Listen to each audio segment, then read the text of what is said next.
If you want to send a necklace in for Suzanne, that'd be handy.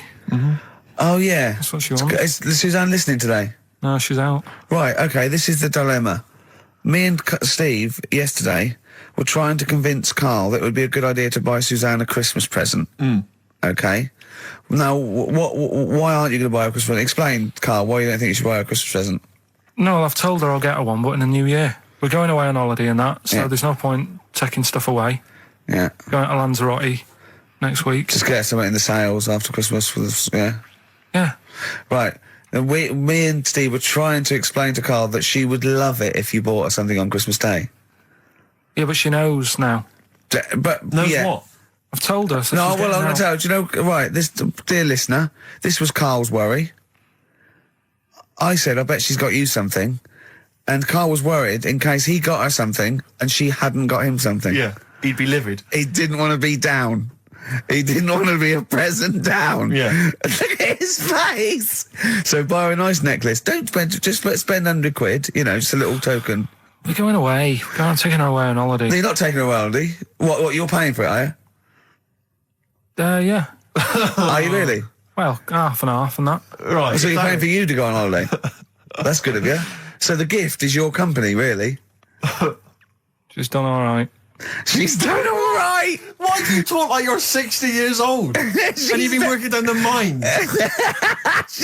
I don't know, she's done all right. Do you go over to her and say, Suzanne, you're bloody lucky? I mean... You've fallen on your feet. Look who you've got. What? I'm not sure she has done all right. I don't want to be critical, but... Oh, dear. So what are you going to get in the sales? What are you going to get her? Yeah, it depends. I'm thinking... I mean, I'll give her the choice. You can have Kingsley and or Bob Marley. Right, I'll let her decide there. Oh, dear. I can't wait to see you. Where are you going, Lanzarote? Yeah. Where's that? Don't know. Suzanne sorted it out. I said, Lanzarote. I said, is that Africa or is it Spain or Portugal? Just thought you don't know. I went, what do you mean don't know? I goes, well, what's the currency? I went, don't know. I said, Suzanne booked this one, did she? Yeah. I thought, where is it?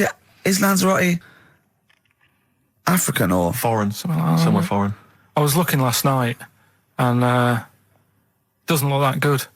There was like one of the highlights of the things it says you've got to do is go and have.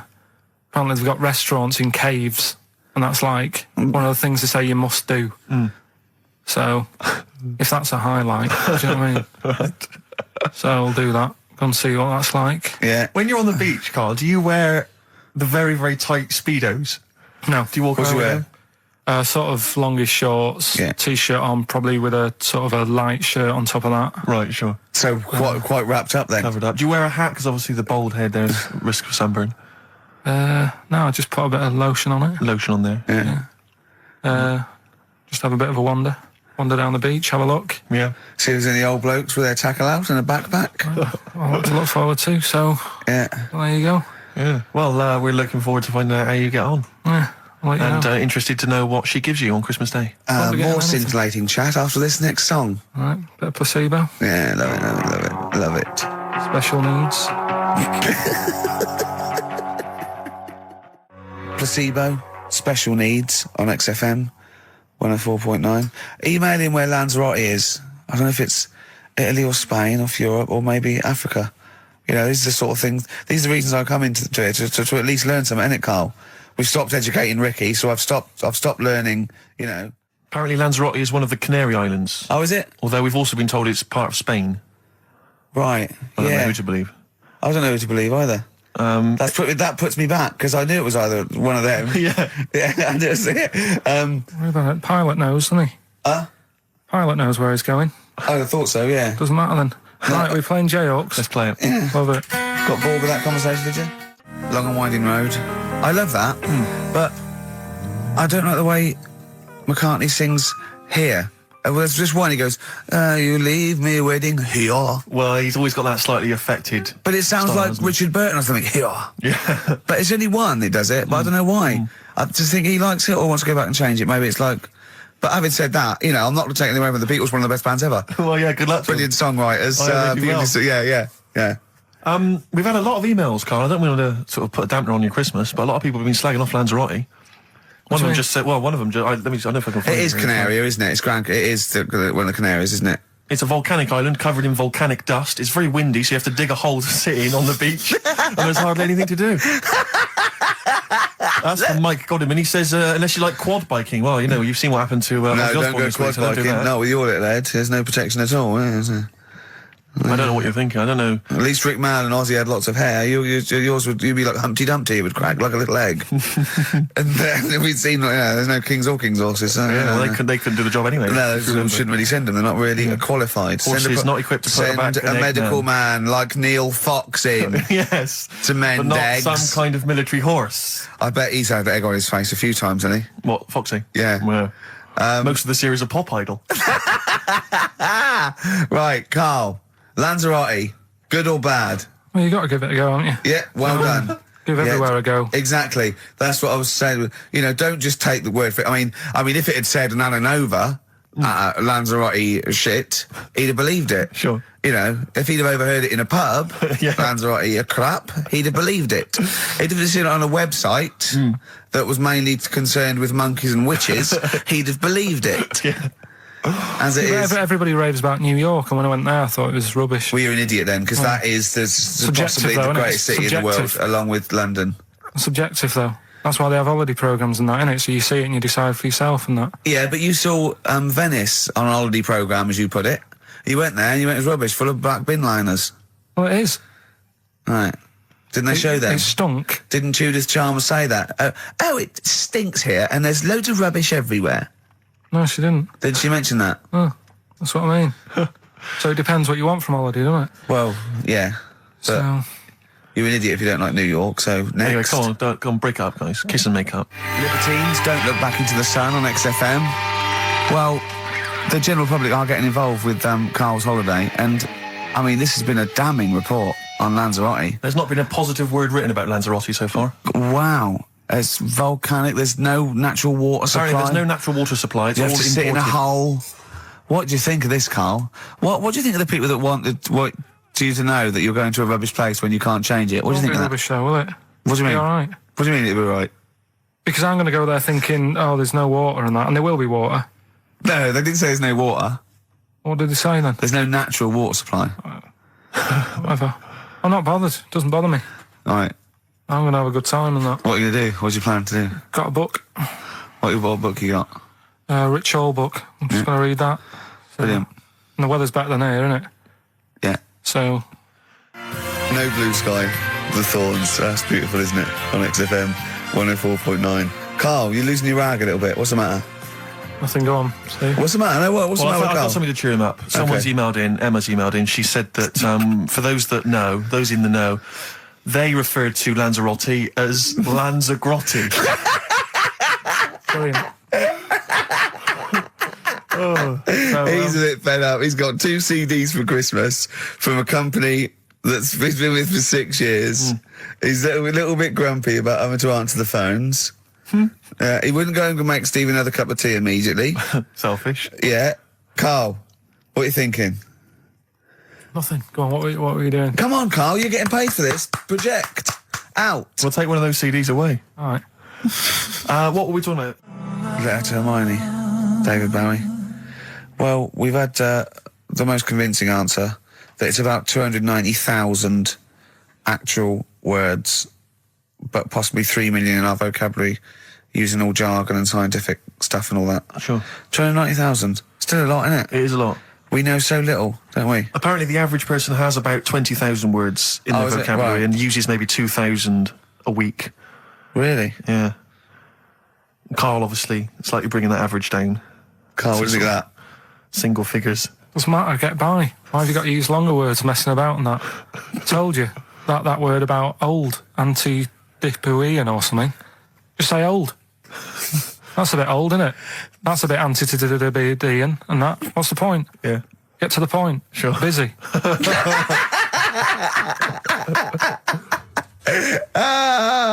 Right, okay. Are you in a film this week, Carl? We're doing that now. Yeah, go on. Get it over with. Hang on a minute then. Get it over with. Let's get this show over with. We can go home. You can go off to Lanzarote and sit on some ash. Some charcoal. He's not happy about that. That's annoyed him. The listeners have all ganged up on him. Yeah. XFM giving him 2 CDs. We've had more calls for his resignation this week than ever before. What do you think of that, Carl? What do you mean? There's another reason. Do you know what I mean, though? Because he's grumpy, he's not just giving it, he goes, well, I can't help it, can I? I don't want it. You're being paid well to do a job. People have tuned in to be entertained, to have good songs. Me and Steve are working I'm pressing here. the buttons. I'm paid to press the buttons. That's what I'm doing. Has every CD started on time? Then Yeah. why would they give you Monday off if you just paid to press the buttons? Don't get every other Monday off, do I? So have you stopped doing that now, have you? Well, yeah. Why? Because there's work to do in that. I'm not moaning about it. Let's get on with it. Comfort and Sound by Feeder on XFM 104.9. I'm Ricky Gervais. With me, Stephen Merchant. Hello there. But no Karl Pilkington. No Karl. He's in Lanzarote. Lanzarote, But as we we have speak. got a very, very special stand-in. It's Camfield. Carry on from British Sea Power on XFM 104.9. Not bad at all. Now, listen, we should just point out to people that Carl's away. And we always slag him off because he provides very little. But And he's an idiot. Well, exactly, to be fair. But he's obviously off in Lanzarote, and he's forgotten to tell us what the password is for our email, Rick. Idiot. So we can't get into the email. So we're going to have to use Ian's email instead. ian.camfield@xfm.co.uk if you want to get in touch. You're never going to have so many emails, Ian. Really? Yeah, Is that right? you're going to be looking at them all week. It's going to be brilliant for you. You're going to feel really popular. You know what? He described Carl as a bald little mank twat. Nice. Carl was going, brilliant. Is that allowed? Is that all right? Yeah. Bless him. Bald little mank twat is back on the 3rd, isn't he? Well, if there's one thing that magazine's Well, good was he at, it's suggesting you accuracy. can't be regionalist? What? Was he suggesting you can't be regionalist? Was that allowed? No, I just think it's a familiarity of, it's just because we call him a bald little mank twat, that a national magazine can say that. Oh, bless his little round head. Wonder what he's doing now. He's sitting in the ash, reading his, reading his Rich Hall book. Yeah, he spent a week when he went to, where was it, St. Lucia? He spent a week, right, throwing sand at crabs. Yeah. I don't think they've even got crabs, have they, over there? No, I don't know nothing. what he's going to do. What is he going to do?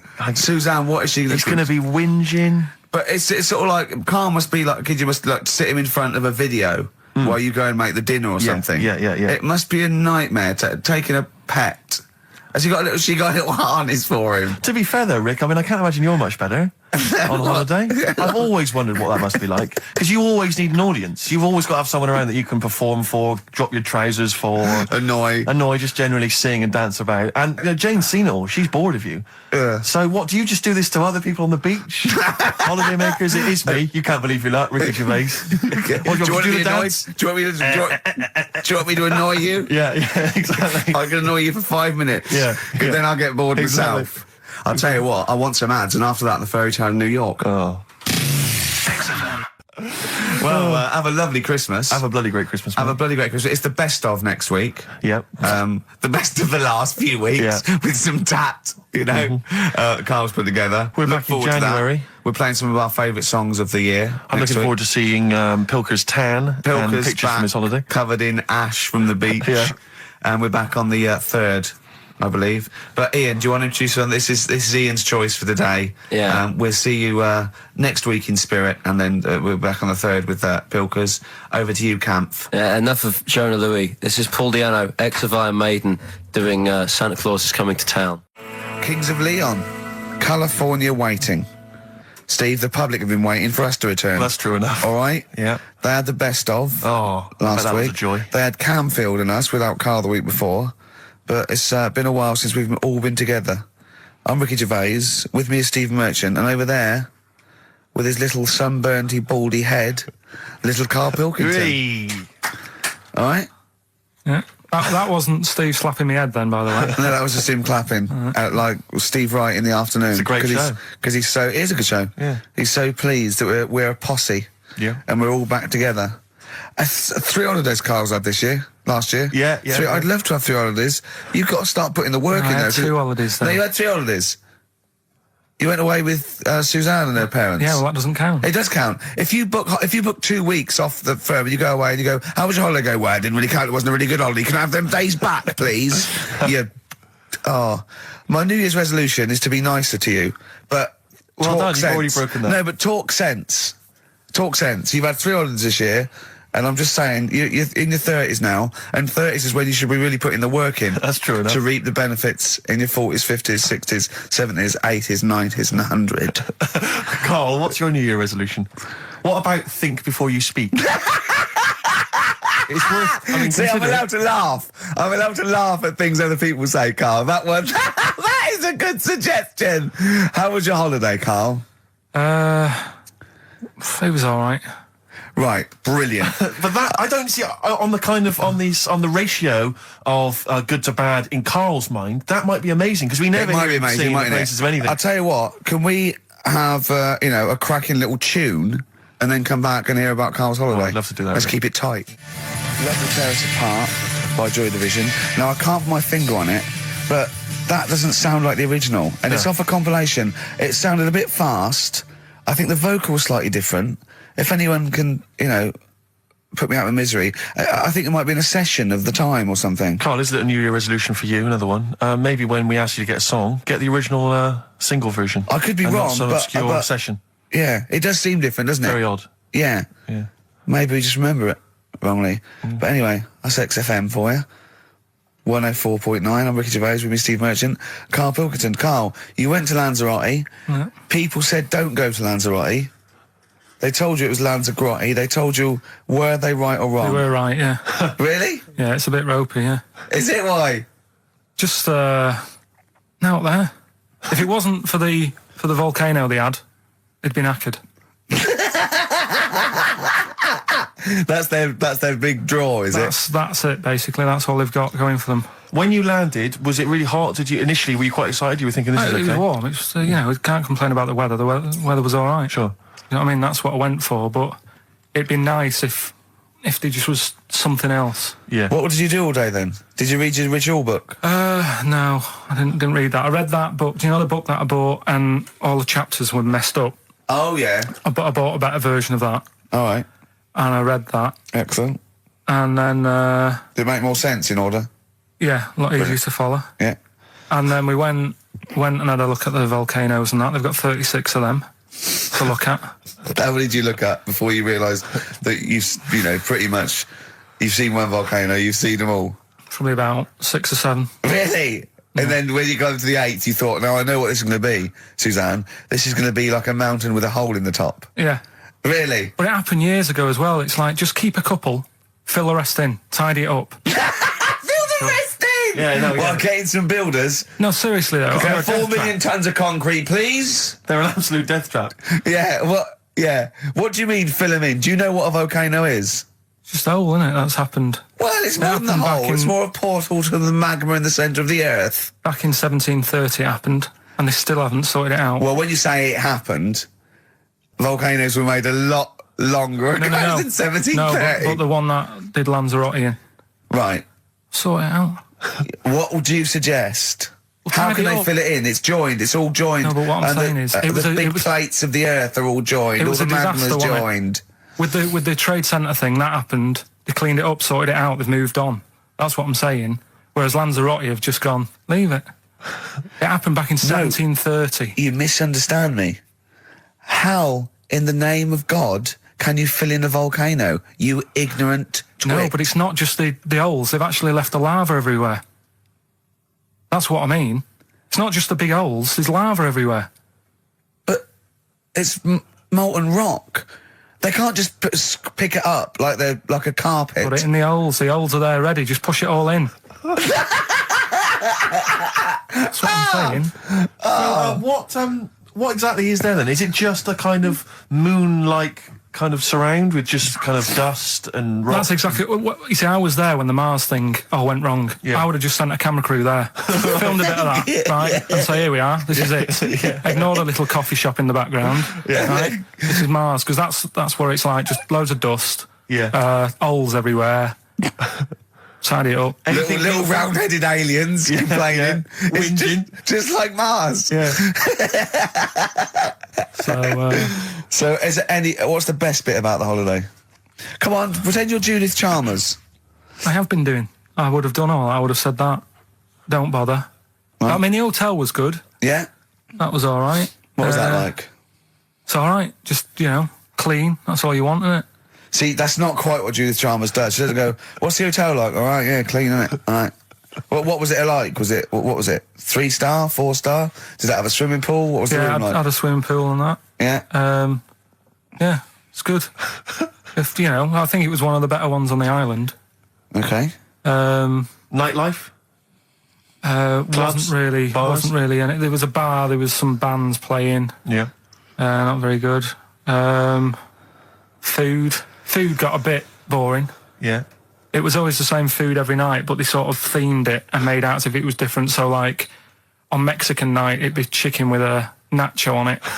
Right. And Chinese night, sort of chicken with a little prawn cracker on it and stuff. Sure. But that got a bit boring.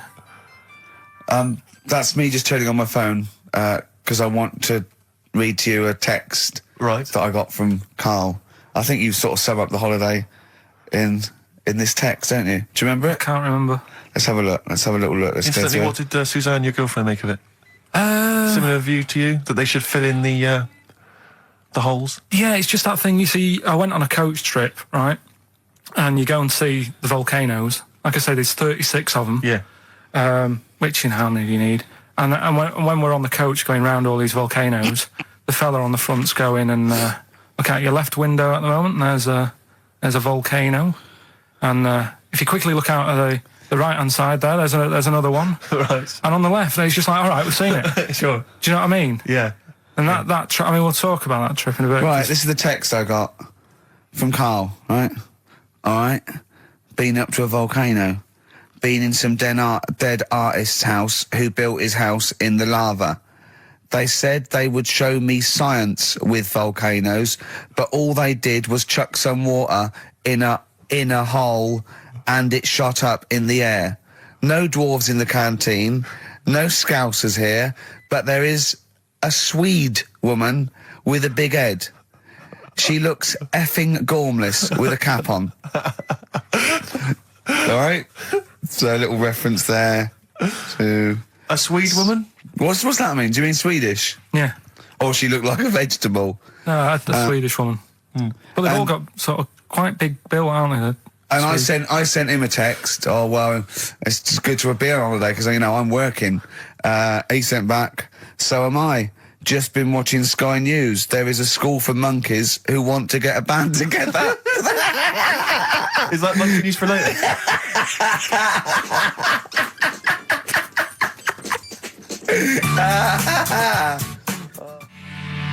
Oh My Corazon by Tim Burgess. I can't get enough of that. I love that chorus. On XFM 104.9. Ricky Gervais, Steve Merchant and little Karl Pilkington. But it was a nice holiday. Yeah, it's all right. It's just, I went there to relax and that. Exactly. Did a little bit of that. Trying to think of some new, features and stuff. Sure, always working. 3 holidays a year, Jesus. Oh, well, not really 3. Oh, two. It's all one big sort of like work thing to me and Steve. 2 holidays, isn't it? Work hard, you need the holidays. So, yeah, the things that annoyed me was like, you get bored sat around the pool after a couple of days. I'd read my book. Yeah. There wasn't much going on the... Not even any crabs to throw sand at, was there? No crabs or anything. They wouldn't bother with Lanzarote, right? So, decided to go on a little trip. That's when I saw the volcanoes and that, 36 of them. So, we go on the trip, and the thing that annoys me, it does happen every holiday that you go on. If you go on a sort of a package thing, they have these trips, right? And you pay about 40-odd quid, and they give you some wine, so it make it feel like you're getting your money's worth. But how many of these trips have you been on then? Loads. Probably about 12. More holidays than I've had. Go on. Yeah, so anyway, so you're on the coach, right? And they take you for the volcanoes. They took us in the middle of nowhere. Yeah. Right. There's nothing else round there. Sure. It's like I say, it's like Mars, but with holes in the ground. Yeah. Right. And they sort of drop you off, and they go, right, everybody, see you back here in an hour.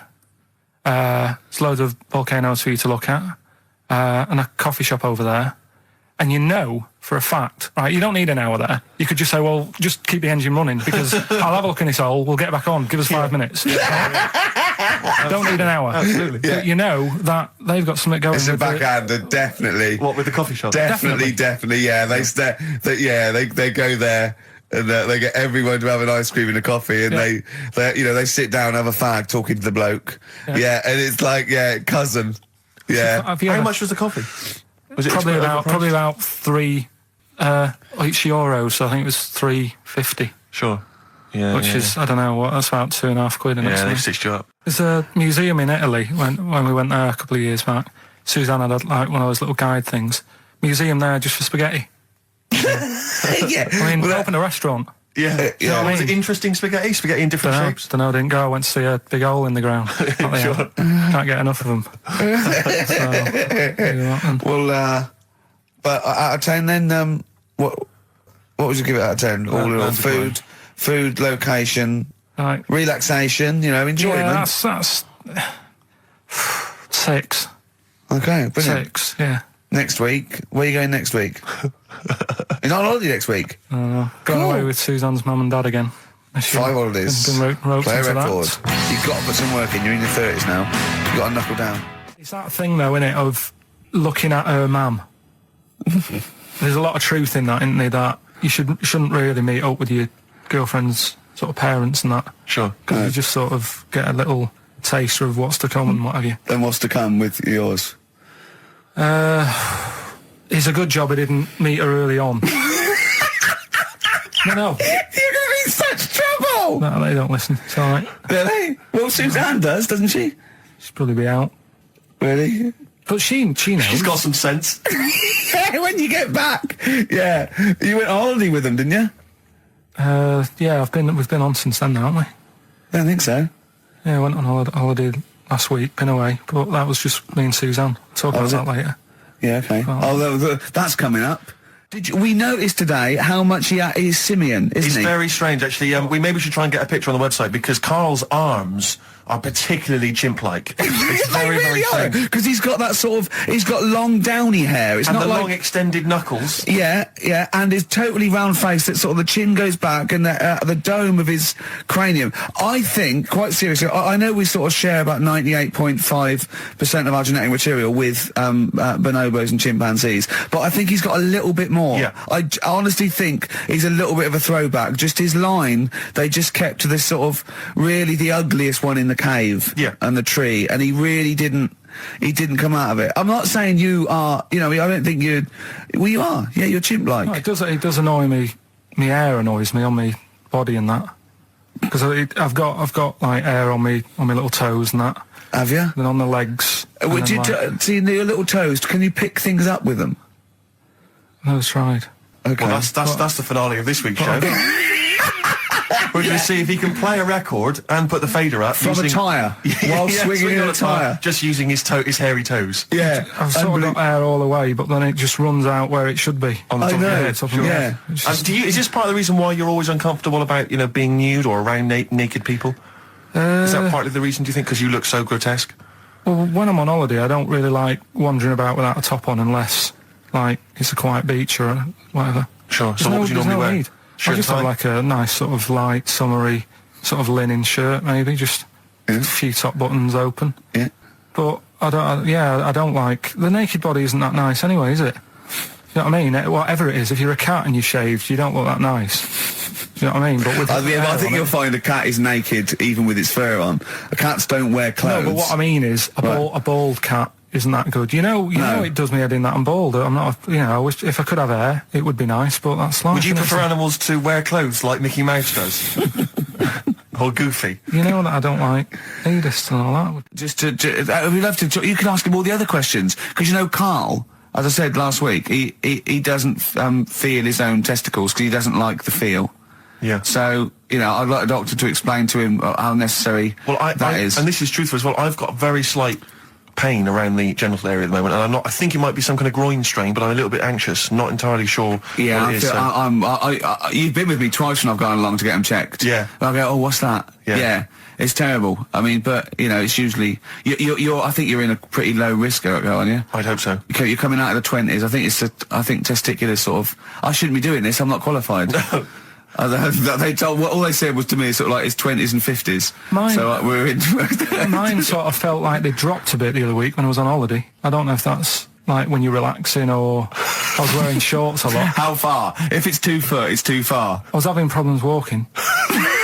What do you mean? Why? No, it was just a bit, I had shorts on all day. I'm happy and walking about on the beach and what have you. And then at the night, when I put some long trousers on, I was sort of walking like a ricket. They probably like stretch a little bit. Sometimes, I told you when I was about 18, I was scared. I went to the doctor. I felt a pain, right? And because I was doing biology, I thought I'd show off this doctor. I said, I've got a pain. I think it feels like it starts in the epididymis and goes up through the urethra either. And he went, finger up the arse. He said, your jeans are too tight. They're squashing your balls. So we want a doctor like that. So what's the phone number again? It's 0871 222 1049. A qualified What do you doctor. mean your balls dropped, though? We've got to come back to this. I don't know, they just felt like, it's not too bad at the moment. I was alright on the way in, but it was I feel twinges all the time, but you never know whether it's just because no, but they felt like they weren't my own. Do you know what I mean? They sort of felt a bit like these are. There wasn't a bloke standing really close to you, was there? You didn't get them mixed up, did you, on the way back? On the flight back? Someone else has got Well, take a leaf out of nudist books. They just walk around, they've got nothing on it. About nudists. Why? Well, let's play this ad break and that. And Have you had another encounter? if we've got time, I'll tell you about it. Have you really? Oh. XFM. Now, Carl, you haven't told us about your holiday yet. You were meant to do it last week and you didn't. You started telling us, but we didn't have time because we had to do monkey news about a monkey who was a director who cared about lighting and stuff. Is there more monkey news this week? Is it as... okay. Is it real monkey news? Did it happen, or is it mostly embellishment in your round little head? It's proper stuff. Yeah. Okay. Good. So holiday. Where did you go on holiday? Sardinia. Good. Yeah, it's all right. Yeah. Nice food and that. It's important, isn't it? Yeah. And nice beaches and what have you. Excellent. Always like a nice long beach to walk down. Yeah. But so we're having a nice walk, right? You know how nudists do me head in. Sure. Right. Not a problem though, is it? It's not like being scared of spiders where they might jump out under the kitchen sink at you. You know what I mean? It's not a big problem having your head done in by nudists. Yeah, but it just annoys me. It sort of ruins the day a little bit because it makes me feel uncomfortable. Right. Take your clothes off if you feel uncomfortable. That's much more relaxing. Yeah, but well, anyway, right. So I'm walking along the beach, right? Lovely long beach, what have you? You know, watching the sea, picking up shells and that. And what are you wearing? What's your natural beach club? When he says picking up shells, I imagine he's on all fours going, like that, you know what I mean, looking at things. Just like washing his nuts in the sea to get them tasty. Yeah, going into the sea and then kind of shaking himself and all the water flows off. Yeah. I've just got, flip-flops on, pair of shorts, and like a little light shirt. Sure. So anyway, walking along, and Suzanne goes, "Oh look," right? And there's this woman, German, I think, coming out of the. How can you tell she was German? Underarm hair. I'll get to it. Forget the underarm hair. She came out. It looked like she was smuggling seaweed. I'm going to burst! Oh, God! And the funny thing is, right, she... Smuggling seaweed! Oh, God! She was a bit hairy down there, was she? Mental. I felt bad because I hadn't had a shave for 2 days, right? Looked at her, it was ridiculous. She might as well have kept her trunks on. It was just like she was wearing furry trunks, right? So anyway, so I'm walking along. So, yeah, go on then. So Suzanne's like, "Oh, look," and I'm like, "Oh, not again," because every time we go away, there always seems to be one of these. Is she by herself, this woman? Well, the weird thing was, she was with her husband, right? Yeah. But he had shorts on. He was happy, right? But every time, because I walked past her, and he sort of ran off, because he's embarrassed. Do you know what I mean? There's nothing normal about it. What can he do? He can't go, "All right, mate," because he knows it's odd, right? How old was he? Sorry, how old was she? It's hard to tell when someone hasn't got clothes on. Sure. Do you know what I mean? They always look older, don't they, when they haven't got clothes on anyway. But I'd say she was about 40, 41. Okay. Right. So I walked past, and the annoying thing is, she got there on a bike, right? No clothes on, little pair of boots next to the bike. So if you can wear boots, just pop some shorts on. You know what I mean? That takes more effort for me, putting boots on. So put the shorts on, right? So anyway, so the husband kept running off. I walked past, and I'm getting annoyed because I'm saying, well, we've got to walk past them again on the way back. There's I no like other the way. fact they're scuttling away when Carl walks past. Like when you lift up a bit of sort of iron sheeting in the woods and loads of mice run away. Yeah. It's like whenever Carl goes, that nudists run away. Yeah. Oh, right, okay. So we sort of come walking back and what have you, and you know, I have another look and what have you, and he runs off again. Why are you another look if it offends you so much? Oh, you might as well just have a look. You know what I mean? It's just putting it on show and what have you. But the interesting thing was that I just wondered whether the husband. If the husband were nude, you'd looked at his tackle. Because remember when you went to see those two strippers and it was a woman and man and they whipped their shorts off, you said you looked at his tackle first. I think any bloke would. Wow. You would. You just check it out. It's natural, isn't it? You just go, oh, right. So it is normal or whatever. Because you don't know if you know what I mean? You don't know if what you've got's right until you see someone else's. No, do you know what I mean? Yeah. But anyway, so, but he got us talking because I was, then, as soon as I saw her, sort of, day's been ruined a bit, so I'm walking up the beach. It's been ruined! Walking up the beach with Suzanne going, how does it happen? Do you know what I mean? Why do people do this? What fun are they getting out of it and what have you? And, I just was thinking, is there any chance that that fella, right, didn't even know that she was a nudist until they went away? Do you know what I mean? Because I said to Suzanne, if I met Suzanne, it's like we're getting on, yeah, everything's fine. Yeah. And then you go off on holiday and you go, you haven't got much luggage.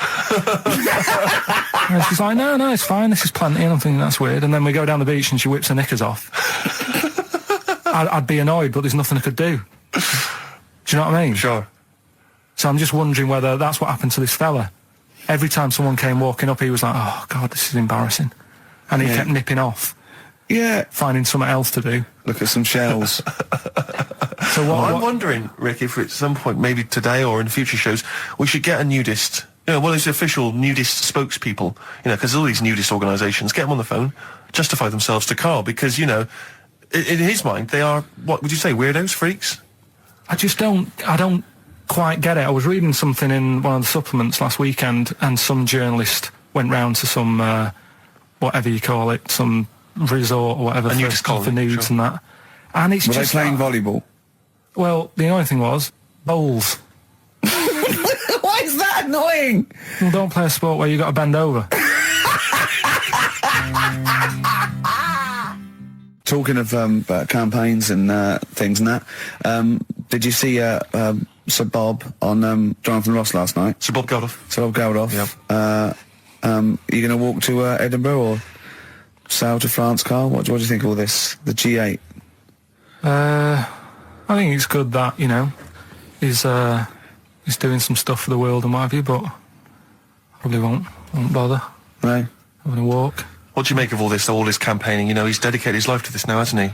Yeah. I mean, it's interesting. I was watching him last night, and I respect the man. I mean, he used to work here, didn't he? Did some shows and that. Mm-hmm. It's good.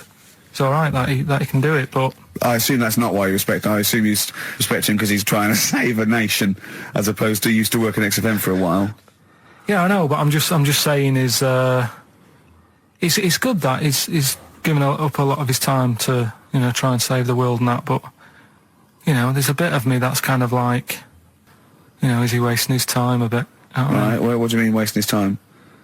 Well, he tried it before and... No, wait. What he's trying to say is that the G8 are I think the 7 most rich, wealthy nations in the world and Russia, and they get together and they can wipe out the third world debt. I.e. they owe us billions and billions of pounds, they can't afford to pay it back. So he's going to say, let's wipe the slate clean and pledge, I think, a lot more aid and stuff to them, isn't it? Mm-hmm. So what do you think of that? But won't they just do it again? Right, what's you thinking?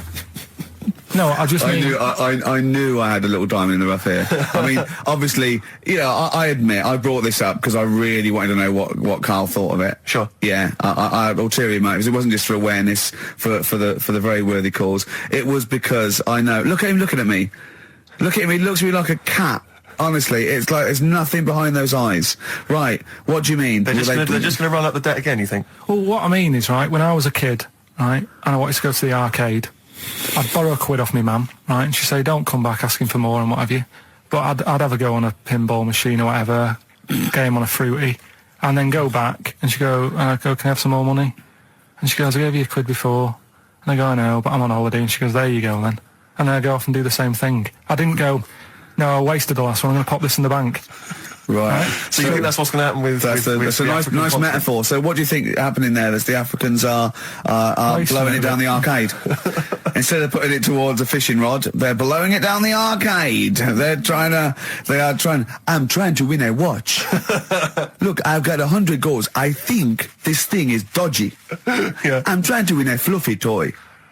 That's what Bob's saying, you're never going to get the Snoopy. You're never going to get the It's Snoopy. always going to fall out of the little claw It's before it rigged. gets to The the top. claw is not strong enough. Yeah. Do not waste it. No, Midge. Midge, you have to write a song. Write another song, mate. They've blown it down the arcade. Brilliant. Pushing the Senses by Feeder on XFM. Ricky Gervais, Steve Merchant, Karl Pilkington. Right. All right. How you doing, Karl? Yeah, all right, yeah. Another holiday? Well, it wasn't holiday. Wasn't holiday. Well, it was. You had 5 days off work. Why isn't that holiday? You had 5 days not working for a living. You know how many days holiday gets a year now? 29. Oh, that's more than teachers, isn't it? It makes me sick. It makes me sick. Well, I know the kind of hours you work, Rick. It's mad. I mean, if you're not in work by midday, you're furious. No, but I mean, I'm always... 29's normal for the normal working person. Yeah, but, you know... And anyway, it wasn't a proper holiday. I went to see my mum and dad. It's nice to see them and everything, but it's not holiday, is it? Why? It's not going away. It's not getting on a plane, is it? Going away. Oh, is that definitely a holiday? What happened before 1950? I don't know. People used to go... Yeah, exactly. People used to go to Blackpool or Brighton. That was holiday. Yeah, but I didn't Where did go you to... go? Went to Wales. There you go. Lovely holiday. Lovely holiday. Have a holiday in Wales. That's what they say, innit? Come to Wales and have a holiday. That's what they say, innit? So come to Wales and meet your parents. Come to Wales and have a lovely holiday. Right. Well, anyway, it was good and that. It's always good to see him. Right? Yeah. But Week off work. do you know, like my mum likes gnomes and stuff, Yeah. right? Of course she does. She's lived with one for 30 years. She said, get your dad to take us to this park where they've got 6-foot gnomes and stuff, right? Have a walk about. Sounds like a nightmare. Yeah. Sounds like a living nightmare. Keep an eye on Karl. Yeah. So anyway, He stood still for 2 minutes. Someone bought him. No, you can't buy them and that. It's like a little exhibition thing, Yeah. right? And it's part of a hall, right? This big hall that you have to pay to get in, but we didn't want to see the hall. I just wanted to see the gnomes. Of course you did, yeah. So anyway, my dad says, yeah, well, we can get in there for free. Of course he did. Clever. Right? So we parked up on this little country lane, right? No one about. We walked How much down was it to go in? Like £2? about £3 each. Yeah. But he said, well, yeah, but if you don't have to pay, do you know what I mean? You enjoy it even more, don't you, when you're walking about and you think, I've got this £3 in my pocket, no one's having it. Yeah. Right? No, looking over sorry for a bloke with a peak hat saying, can I see your ticket, please? I wouldn't enjoy it more, no. Go on. Yeah, but you don't worry about it, do You you? got a bit of money now then, Rick. You've changed. So anyway, so we had to walk across about 4 fields. For £3! Right, and what happened was we're walking through all these fields and what have you, big grass and muddy bits and all that, 'cause it'd been raining, and climbing over fences and stuff. And we're in this field, right, and I look to my right, and there's about 30 cows all staring at us, right? And Suzanne started to panic a bit. She said, we shouldn't be here. And Dad says, of course we can. We're allowed to go wherever we want. You know, all this land, it's ramblers' rights and all that stuff. Yeah. And take a cow if you want. So, unattended.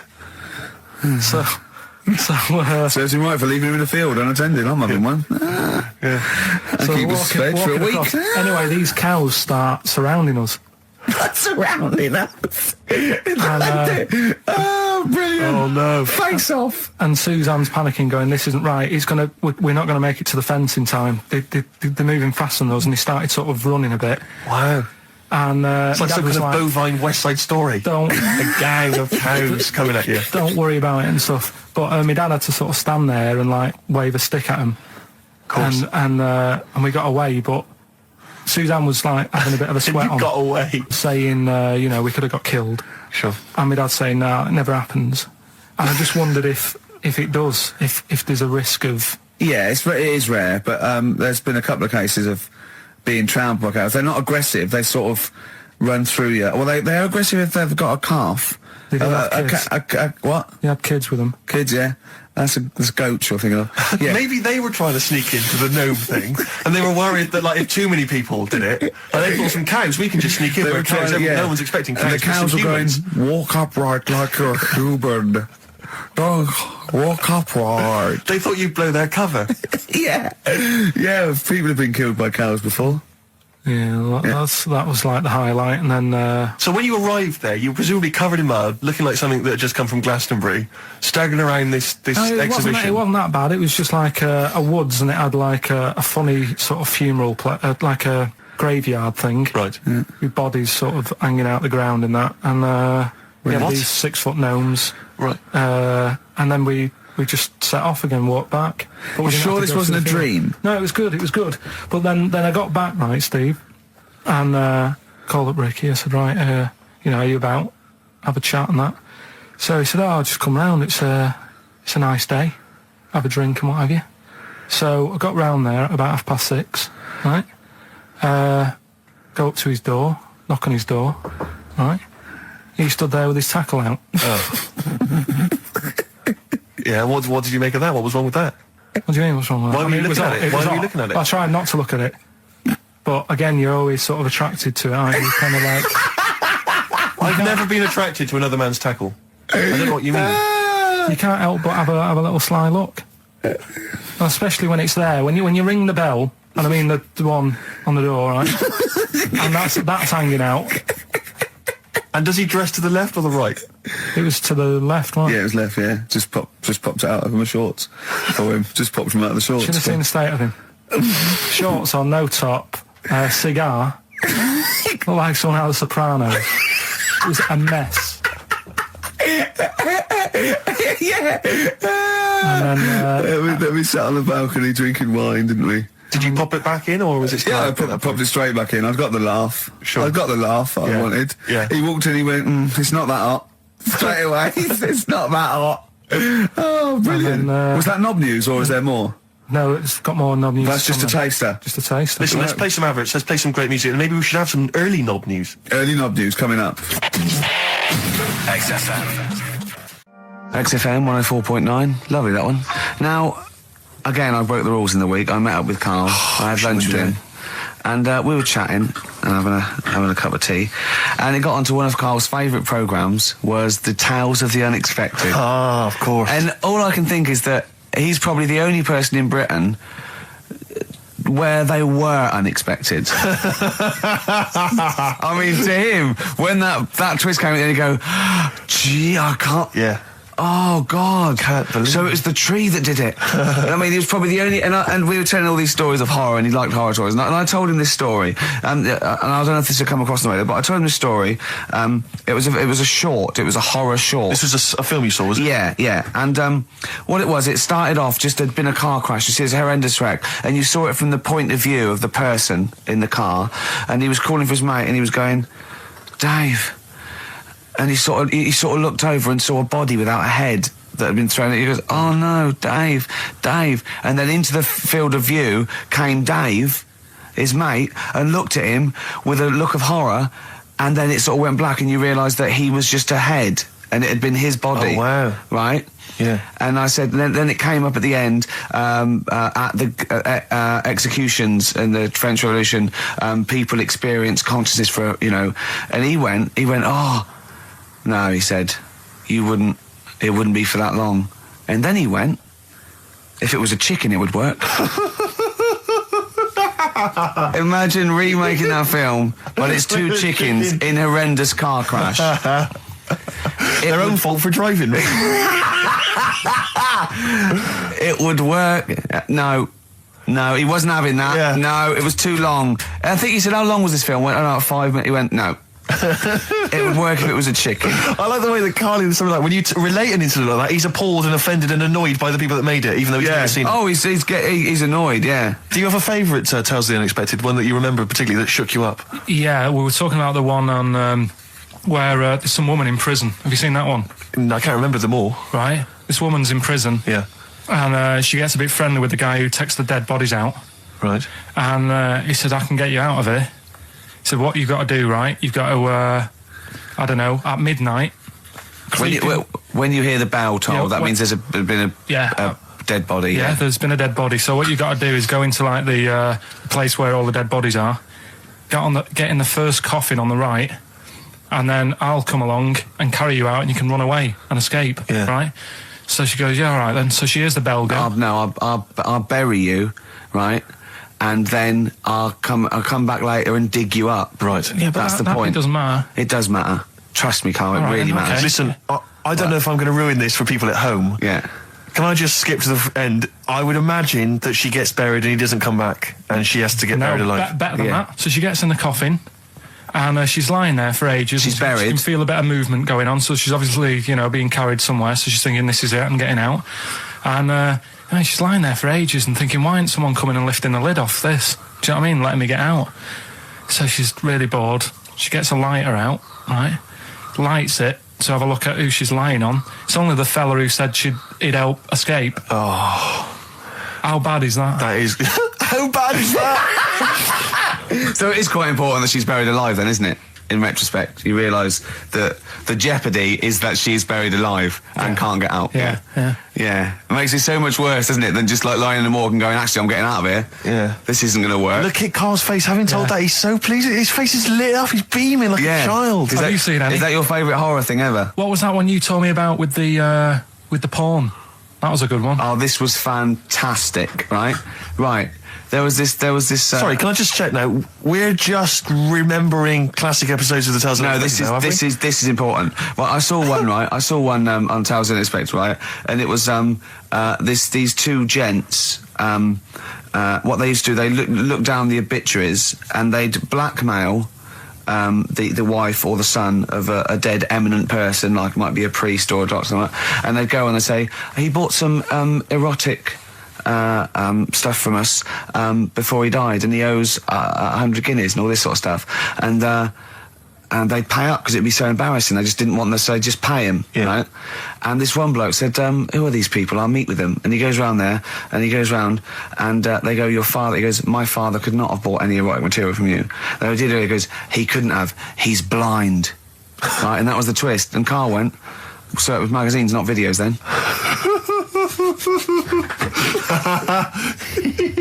Yeah. Now think about it, Steve. Is that so stupid? Well, presumably it was set in olden times because people, professional pornographers don't tend to call it, erotic material. Yeah. They tend to call it, juicy jugs or whatever. But more than that, I don't understand how a video is going to be any use to a blind person either. I know that you can hear the sound, Carl. Look at him nodding like he's caught me out. Yeah, what sound were you hear? Do. Your meter needs looking at? Yes. Cut. What's then? What's that? Then it's just noises, isn't it? Occasional groans. Yeah. Right. You could listen through the wall at your neighbours. He does. I mean, that's why I save a lot of money. But I thought you were going to point out, Carl, that they could have had a Braille porno. Now, have you thought of that? Look, feel the lumps on that. Exactly. Think about it, Carl. Think about it. You're excited now. Yeah. Your girlfriend's away, Carl. Yeah, the cheese grate has only entered the cupboard. No, she's a good-looking lady. Oh. What do you make of the first genetically modified baby? Oh. Are you worried about this? Do you know what did they do? What? Let me see what it says here. It says, Isn't it just choosing the eye colour? Well, this is the concern, isn't it? That in the future you'll be able to decide whether it's a boy or a girl, how intelligent it is, what it looks like, is it handsome, is it ugly? Obviously, no one will choose an ugly baby, and so on and so on and so on. And so it means that where will it lead? Where will it end, Carl? Are you concerned? I've thought about this a lot. What will us three look like in the future if they're being, genetically modified beautiful people? What will we be like? How will we be considered in society? True, yeah. But we've talked about this before, haven't we? About the cloning thing. Yeah. That's a bit weird. Yeah. But I don't think it matters because at the end of the day, right, you might look like some other kid, but it's the way you're brought up that will change your features and the way you are, your personality. If you lie, you get a long nose, don't you? Well, no, but listen, right, because I remember when we, I was growing up on this estate. This is going to be good. Go on. No, it's not. It's just an example of how this doesn't work. Go on. So we don't need to worry, sort of thing. Sure. Right? Okay. So I'm growing up on this estate, and there was this woman about 4 houses down, right, who's a bit rough. All right. Didn't fancy her. Oh God, no. right? But she had a Why? baby. Well, tell me about her first. I'm interested in this woman. Why was she? It was a very... She looked like a man in a I dress. mean, I didn't grow up in a posh house or anything. And I'm not saying that if you live in a bit of a rough house, you're a bad person. What does she look like? But anyone can Tattoos? clean up. Look like Tony Green with a fag on. They didn't clean up much, right? Oh. Which, even if you've not got a lot of money, you can still try and make Get the some place look jiff. nice. Yeah. Right? But she didn't, and a kid used to take a horse into the house. Sorry. Whoa, Neddy. What do you mean a kid used to take a horse into the house? Where did he get a horse? Must have nicked it from somewhere. Must have done. You've seen a horse in it? No. What, is that from outside the saloon round the corner? Yeah, was it just tied up with a bit of... Right? And, Oh, that's great. I'd Did been Big out. Jake come and looking for it? I'd been out. Oh. No, sorry, let me get this. This was before the lynching stopped or after. Where did he get a horse from? What do you mean he must have nicked it? His mum said, where'd you get that from? I bought it. All right, then. But keep it out of the kitchen. I don't want you going Catlin rustling. Where did he get a horse from, Carl? And how long did he have it for? Was he leading it or riding it? Mum, open the door. I can't stop. I can't stop it. Open the patio door as well. Looks like we got us a runaway. What do you mean? I don't know, but the thing is, they couldn't afford to buy one because they're not cheap. So I'm just guessing. Maybe that's wrong of me. But I think... He had a horse? Yeah, right. So That's why the family didn't have any money. They'd spend it on the horse. No, I don't Exactly. think, that's what I'm saying. I don't think they would have bought it. So anyway... Yeah, it's wise to whisper, Carl, in case they're listening. Yeah. And They could be in the room next door. It's not buying it, it's keeping it as well. Oh, so I was like in the car with my dad coming into the avenue, and you used to have to drive down it to turn round and, and you know, sort of go back to our house. You had the traditional method of transport. Yeah. And the horse was in the lounge, Reading a paper. just like walking around. Oh, God! What? And when I was doing, I tried to earn myself some money once by flogging little flowers in plastic cups. What? This is And I went- genius. It just keeps coming. What do you mean you're trying to flog little flowers? What do you mean? Wait. Let's play a record. Let's play a record and come back to this. Wait a Because minute, it's always wait a going to just minute. unravel and unravel. It's going to go on for hours. Let's It play a gets track, deeper Carl. and deeper. It's like come an on, Carl. onion, isn't it? We've created a whole world here where there's a man living with a horse. Just walking around the lounge. I come from the West Country. I've never heard anything like that. I just think of a big sort of like orange carpet and it's got a rediffusion telly and this horse going, I'm fed up in here. Exactly. This is really... I am not taking the rubbish out again. Yeah. Right, play a record. Let's have Velvet Underground. We've got that lined up. Oh, yeah, the God. classic from the first album. I'm Waiting for the Man. Let's come back to the horse in a second. Little flowers in pots. What do you mean? From that classic first album, Velvet Underground and Nico, which apparently peaked at a disappointing 171 in the US charts. Think of that. And that's obviously Lou Reed, the Velvet Underground, and Waiting for the Man. Yeah, great track. So we were talking, we were doing White Van Man, and we got onto... genetically modified babies, but and then somehow... Carl started telling a story about someone with a horse, and then he got onto... He was trying to make money selling flowers. Just do the flowers briefly. Well, hang on, I just want to recap slightly. So there was a family, and who had the horse in the family? It was... Because you lived on an estate in Manchester. So the mother was a right pig, apparently. I don't know whether that's you don't relevant. need to go that far. But what I'm trying to do is like make a picture for you so you understand. What did she look like? Who did she look like? Bit of a, and no disrespect to her, bit like Pauline Quirk. Quirky, yeah. Right? Okay, I knew you were going to say that. Yeah. I knew it was going to be Pauline. Did she have any tats? I've never got that close to her. Okay, all right. So who had the horse? Was this her son or her husband? No, her daughter.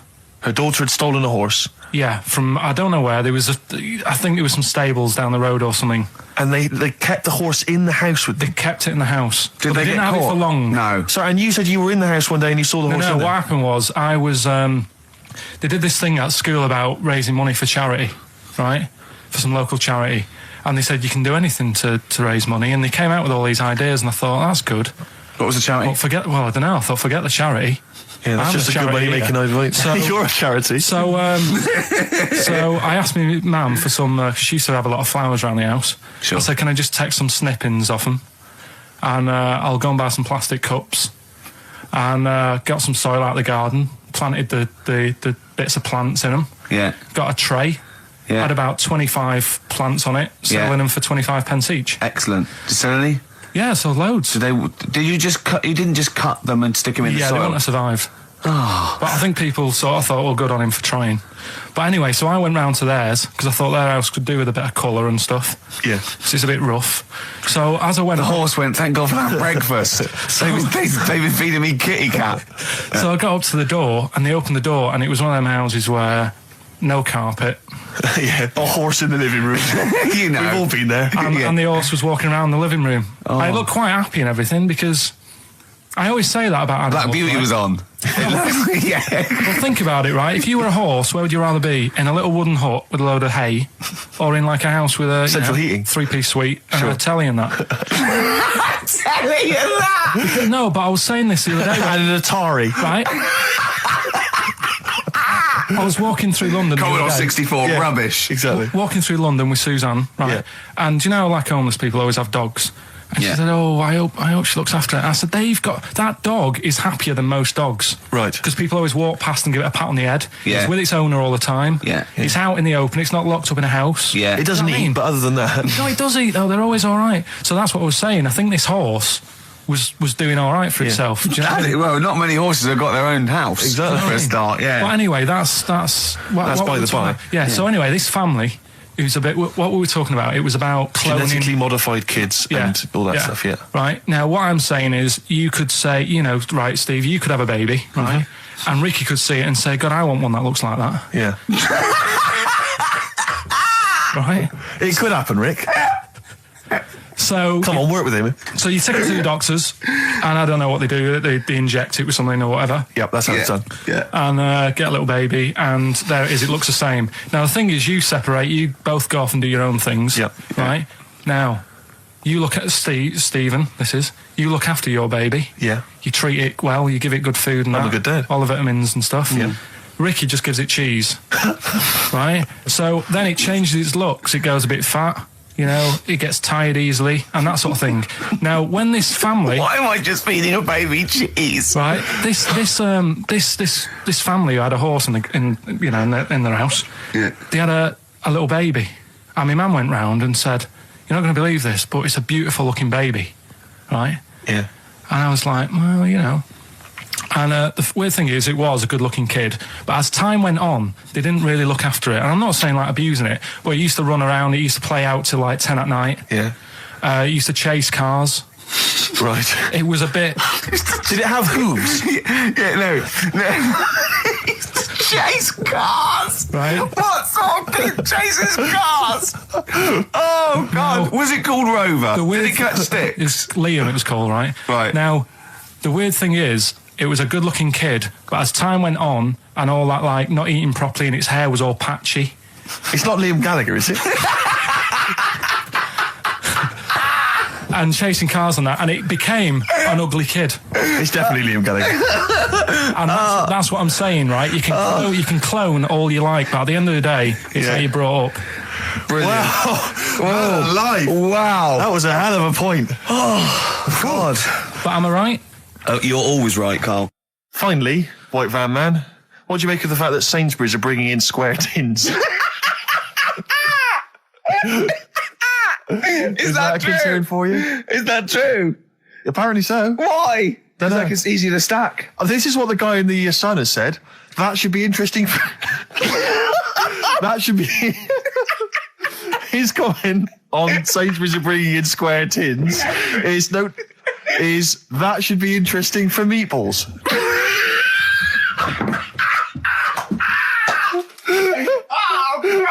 Ricky's just collapsed on the floor. Let's just play a song, Carl. I don't think even you can top that.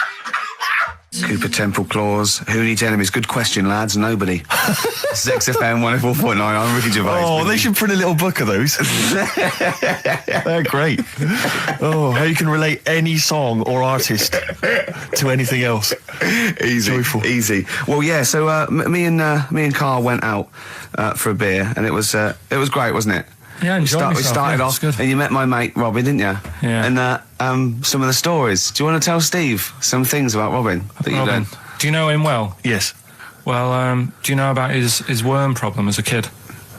Go on. Right. What I can remember is he had worms as a kid. Not sure how you get them. He never answered me. He was getting a bit touchy about it. Right. This is like the second time I met him. I think he was a bit annoyed that Ricky told me about his problem. What now? Now, straight away, you not being there, instinctively, what do you think went on with this story about worms? My suspicion is rather like when you told a group of people that Robin had once suckled milk from a cow's udder. I told you that. Did you mention that as well? Yeah. My suspicion is that, like the cow story, the worm story is not true. But And why would he get so sort of uppity about it? Well, Because it's not true. Imagine if that wasn't the first time he'd done it. Imagine if he did that every single time he was with somebody for the first time and Robin was just met them. He will tell that story to anyone. But they do say there's no smoke without fire. Robin. I also told him that the way Robin cured these worms was because the doctor told his mother, right, to hold a piece of ham or cheese near Robin's anus so the worms would come out for the food, and he believed it. I'll tell you why, though. I said to Robin used to sit on spam to try and get the worms out, and he believed it. But Steve, right, do you remember that story about 3 or 4 years ago where there was some bloke in the army? He went away to somewhere, Vietnam or whatever. He was messing about in the woods. Messing about in the woods? Shouldn't he have been fighting? Whatever. Yeah. Right, and he walked through some lake, and I think he cut his toe or something on something, and some worm of some sort crawled in the gash. Yeah. And it was in his body, and the doctor said, we've got to get this out of your body. So what they did was, they said, right, the thinnest part or something of your body that things can crawl through is on the top of your head. So they wrapped Where the skull is. So they wrapped some bacon. No, they didn't. They did. That's right. thing. So he's gone in by the toe. So what we do is, I'll tell you what, that worm's probably heading straight for the head. We'll put a bit of bacon on it. The thinnest part of the body is the skull. Of course it's not the thinnest part of the body. It's where your brain case is, isn't it? It's the skull. There was a reason for it. And it was like they stuck some bacon on his head. And As ever, the vital piece of information, i.e. the reason, Carl seems to have forgotten. Because the worm was in his body, and they said everyone likes the smell of bacon. Including worms. Even a Vietnamese lake worm. They love bacon. Remember last week when I said about the little fella with the bone with no brain, and you were proved wrong? No. We were saying it wasn't a little fella. We were saying it was a stillborn child. It wasn't a little fella. You're changing it now. You weren't having any of it last week. Right, hang on a minute. I'm getting confused. There was a Vietnamese snake that went inside of a soldier. A little, like, maggot or some sort that you have to get out of your body because it causes problems. Yes, and so in order to get it out of the body, they strapped bacon to his head. Yeah. That is great. This doctor. And did that work? I think so. They had a picture of him smiling. Oh, God, what, the worm or the bloke? The bloke. Oh, dear. Honestly, I hope someone knows the story. And it was about 3 years ago, I reckon.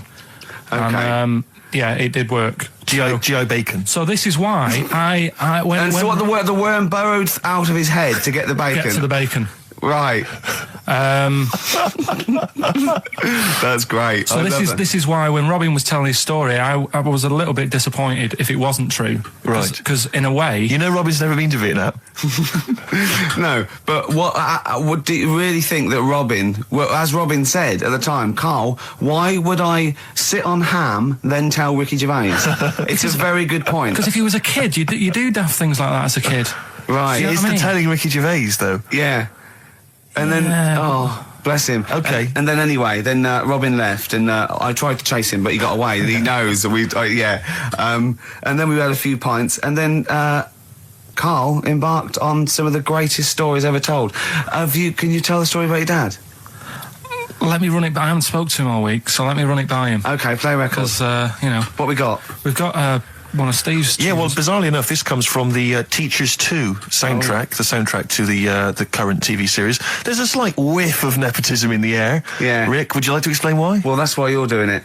My girlfriend worked on it, but you were going to play this anyway, weren't you? Well, I was actually. Bizarrely enough, I was going to play some I Am Clute, and this is from, as I say, the Teachers soundtrack. This is called To You. It's a good track. That's I Am Clute, a track called To You from the Teachers soundtrack. That's also got, I noticed, the Electric Soft Parade, The Hives, Star Sailor, Feeder, Turin Breaks, Mercury Rev on there. It's a good little collection. Lovely.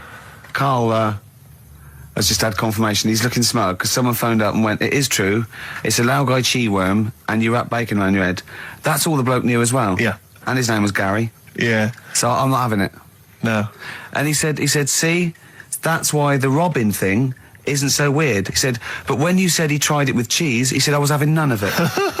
He's got standards. Strokes, hard to explain.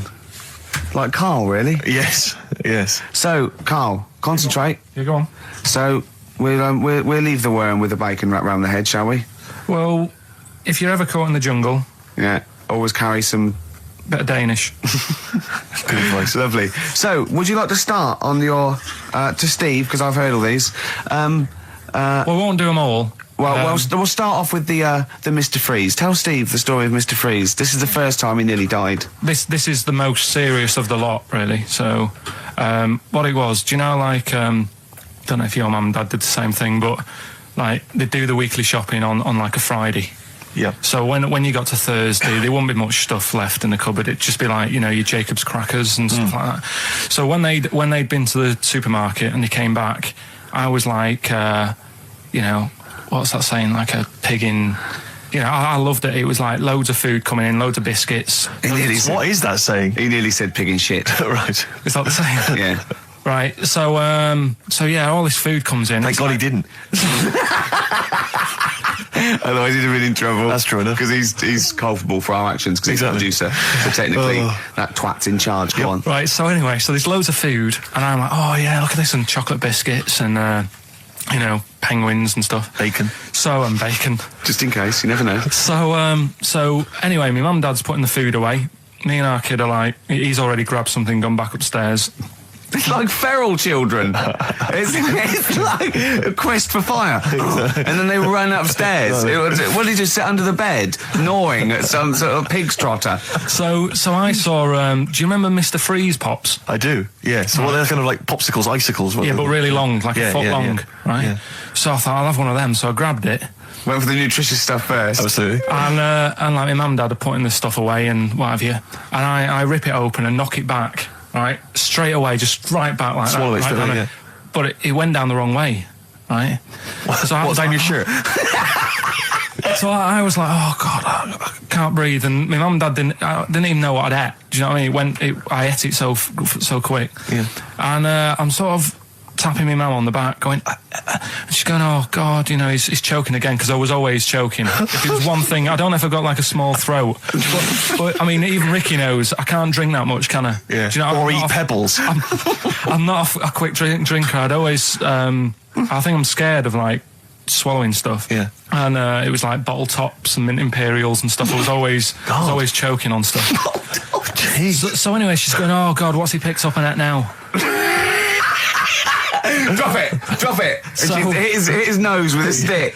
So I was going, I'm choking. At this point, my dad had I think he'd put his share away, you know, his food away, and he'd gone. His share. I love it. Yeah. He'd gone to watch like Winner Takes All or whatever in a lounge, and I was in the kitchen, and I was starting to I didn't care anymore. Do you know what I mean? I just got to that point where I wasn't struggling anymore. You just thought, I'm done I just for. was like falling to the ground. And my mum's going, you know, get in here, I think it's serious. And my dad comes in and sort of starts shouting at me, saying that's what you get for being greedy. He didn't even know what I'd eaten. Well, it was the moment to teach you a lesson, certainly. So he's there like that, and my mum's going, oh, look at him. And my lips were going purple, and my eyes were rolling into the back of my head. You look like Marilyn Manson. And so anyway, she grabbed me from behind and did that fireman thing. The Heimlich manoeuvre. Yeah. And, you know, winded me. And it came up, and I was all right. What, the whole popsicle came flying back out? You see, that's what I don't understand, because there was nothing there. No, just a little bit. No, it swells up, doesn't it? Because it irritated it. So it went down your sort of like your epiglottis. It went down the wrong way, like it went into your air canal instead of your throat, and it sort of spasms, and that's the fear. You just got to calm it down and relax. So in time, I would have been all right. Yeah, anyway. you don't. Well, no, you might have. So that's so that's hang on. one. No, but the weird thing is, like, for like 3 days after that, I felt like a sort of a special person. I went to school. I'm saying nothing. I did full days. A special needs person. Yeah. I went to school the next 3 days after that. I didn't like wag it or anything. I did full days. I love that. 3 days, turn over a new leaf. exactly. After 3 days, you thought, screw it. Yeah, did a quick history exam. Right, next was one. weird. That's popsicle. That's popsicle hell, we'll call that. Right, next one. Which one's the next one? Oh, what about your paper round? Right, the paper round one. Paper round, I'd still say it's the best job I've ever had.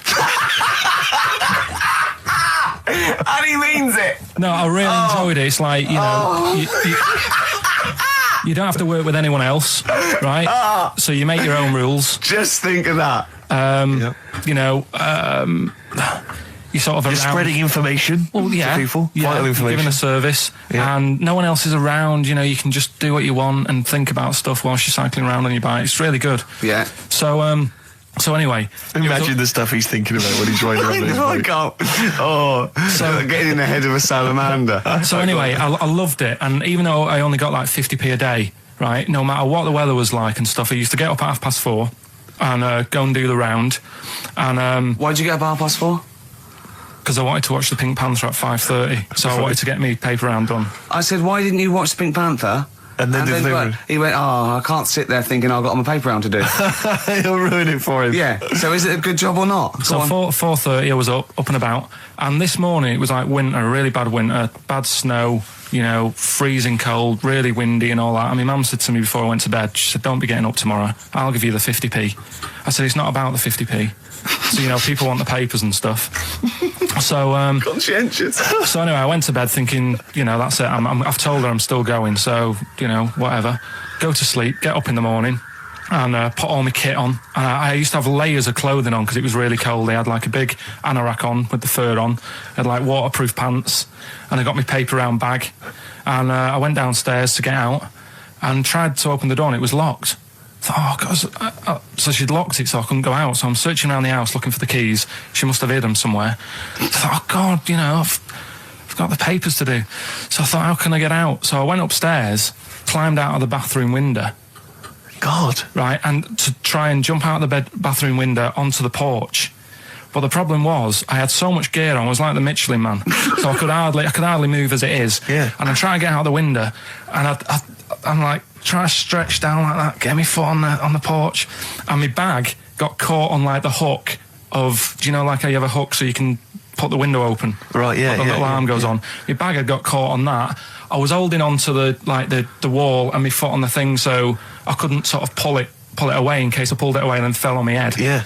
So I'm stuck there, Dangling. My dad comes back from working nights. Yeah. He thinks I'm a burglar.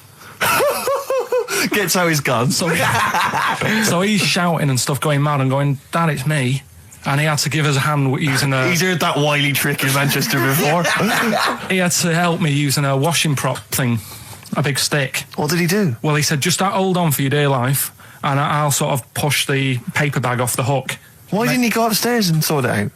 It was at that point where I was in the middle. There was nothing you could do. Do you know what I mean? It's at that point where you've just got to make a decision. Yeah. And by the time you go upstairs, who knows what might have happened? Sure. Do you know what I mean? You've got to act there and then, not messing around. Yeah.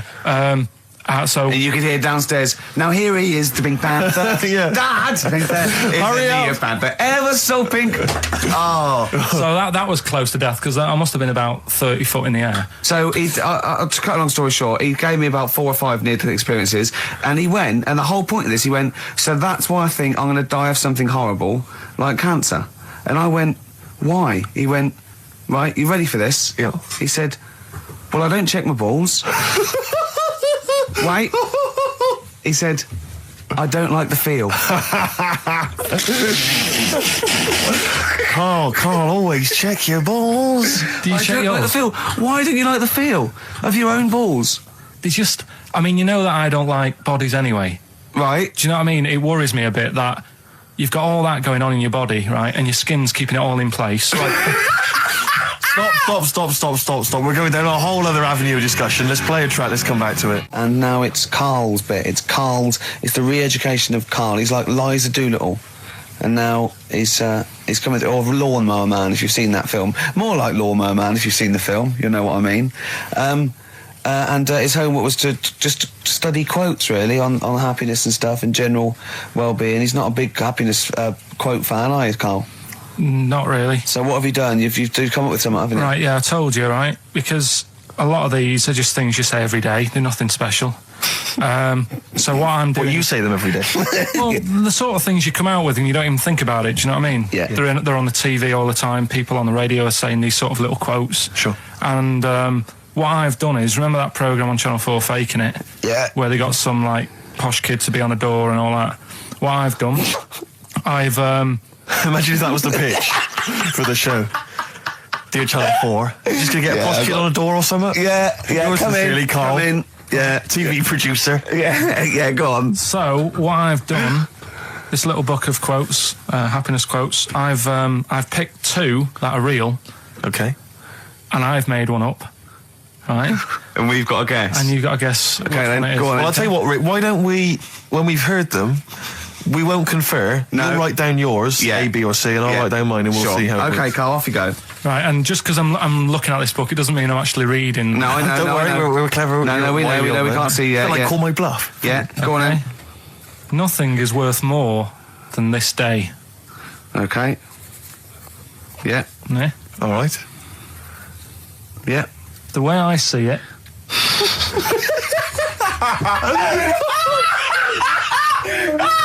Oh God! My head's gonna burst. no, hang on. My head's gonna burst. No, Hang no, on. this might not be Carl's. It might not be. How do you know I haven't tweaked them a little bit? Yeah. Good Okay, point. fair Good enough. point. No, good point. The way I see it, if you want the rainbow, you got to put up with the rain. Yeah. Okay. All right. All right, yeah. Okay. Hang on. It's not here.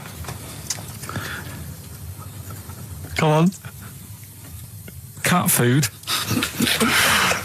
Cat food, come on. It stinks a bit, but if you don't put up with the smell, the little kitten will die. Steve! I don't know what to say! I don't know what to say. Imagine this in faking it. Imagine their faces when he says that and they're going, oh my God. Oh. Carl, play a song, mate. We'll have to confer on this one. Right, Blair. Well, that's just amazing, Carl. Just read them again. Two were real, one was fake. Go on in. Right. First one. Nothing is worth more than this day. Excellent. Next one. What does that mean? Well, cherish now, cherish your time. Okay. Because you can't get it back, and Yeah, you know that's the way I saw it. Carpe diem, whatever it is, seize the day and all that. Okay. If you want the rainbow, you've got to put up with the rain. Yeah, of course. Yeah, rough with the smooth. You know, it's not all plain sailing, but you know, rainbow's beautiful, but it comes because of the rain, which you might not like. So Yeah. make the most of everything, and yeah. Good. Cat food doesn't smell good, but if you don't put up with it, then the little kitten will die. Right, no, Carl, that is a good effort. Now that one's yours. I mean, obviously, right? Right. No, but it's a good effort, right? I mean, it slipped seamlessly into the others. Yeah. Don't think it didn't. No, but it's good. I mean, we knew it. We knew it was that one. But what I will say is, it's good. But what you don't know, maybe subconsciously, is, I mean, it's very similar to the putting up with the rain and the rainbow. But that's good. Why do you think that? Well, What does mine mean? well, even though it smells bad, it's good for something. Right, So- see, so- I didn't look at it like that. What do you look at? I kind of thought... Was yours more specifically about cat food, generally? Because you know, normally it's an analogy. Yeah, or a metaphor for something, you know, much bigger. Well, no, the way I I mean, looked at it- Dolly Parton, who I think did the rain thing, she wasn't specifically concerned about weather conditions. No. It was a sort of general idea. It's all about life. Yeah. Yeah, Well, existence. that's what I've done. Go on, I've what- used an everyday thing Yeah. and put it with today's problems, right? Go on. So, like, my girlfriend, yeah, she might like to go shopping for clothes. I hate it, Right. but because I love her, I put up with it. Ah, that's nice. Yeah? Yeah. So, you love that little kitten. You can't stand the smell of the stuff you got to feed it. But because you love it, you go, well, you know, I'll put up with this just for a few minutes and then I can, like, squeeze its head later and give it a little... Sorry. Squeeze its little head. Yeah. Yeah, well, that's just the thing that I do with cats. Put it in a bag and drown it in a lake. I can feed it and then I can throw it against the wall. Exactly. So you didn't see it like that, did you? No, that's very good. So it's about love, is it? It's about putting up with the bad things for something you love. Yeah. Well, that's nice. But that's very Carl, good. you seem now to be convinced and rather smug that you've tricked us and that you've fooled us and that we didn't understand it. Well, I say that's your fault, not ours. No, it's not though. I mean, look, that man in Forrest Gump, he was a bit of a nutter. And he came up with the life is a box of chocolates thing. Yeah. Now, if that was in this book, you say, oh yeah, brilliant, good bit of work. But if he was sat here doing the show with you, you'd be taking the mickey out of him. Sometimes I feel he is. No, but Carl, I could. In fact, if people are out there, we're too lazy. Could you write down everything Carl's ever said? Because I think we could publish that. Yeah. He said one today. He saw my salamander. It's not a euphemism. He saw my salamander, and it's just sitting there in the tank. Your exotic pet. Yeah, and he's worried about there not being a lid on. And he said, I went, what are we worried about? He said, wow. He said it sits there for 24 hours a day, obviously planning to get out. Well, he's got nothing else on its mind, and the daft thing is, he has actually got the lid ripped up a little bit. And he'll be looking up there, and it's going to get out. But what's the worst that could happen? What's Carl? it thinking? What do you think it's thinking, this salamander? It's got its eye on the DVD player. I can have Ian be down the market. Class. Rock the Casbah. I love the fact you had at least 3 minutes to get that right. I know. Prepare and get that right. I know, but my mouth was full of Maryland cookies. Yeah. Last week, this would blow your mind. He came in, do you know what he'd bought? For himself, about 10 penguins. Who buys penguins still? I know. All wagon wheels. Oh, I've never liked wagon wheels. Have you not been a fan? No, but I'm sorry about that. It's The Clash and Rock the Casbah. Talking about records, have I told you that time my brother-in-law, he was moving out of his place, I think moving in with my sister, and I was about 13, and so he was about 30, and I moved in, and he brought round all his records when he was storage to leave them at our house, right? And he had all these old sort of records, 50s and 60s records, no Elvis, right? And they put them upstairs, and I was looking through them, and it's just all like Elvis stuff and Beatles stuff. And there was a mate of mine who loved Elvis, okay? And he had loads of chemicals. Yeah, he had loads of chemicals, and I was into chemistry, and he said, let's swap me some chemicals for them. So I sort of nicked about 5 Elvis singles, and I got all these chemicals, and then the guilt just hit me. I just thought, well, he's going to notice that. And one night, I just came downstairs and I confessed to my mum. And she went, all right, well, I won't tell him, but you've got to be good. And it's sort of like I was just really, really good for a year. And then I remember when I was about 18, my brother was talking about it. And he said, did you ever play those records I left for you? Brilliant. He told my mum, he said, these are for Ricky. She just didn't tell me. She was sharp, wasn't she? She used opportunism there. Oh, that's genius. And that was it.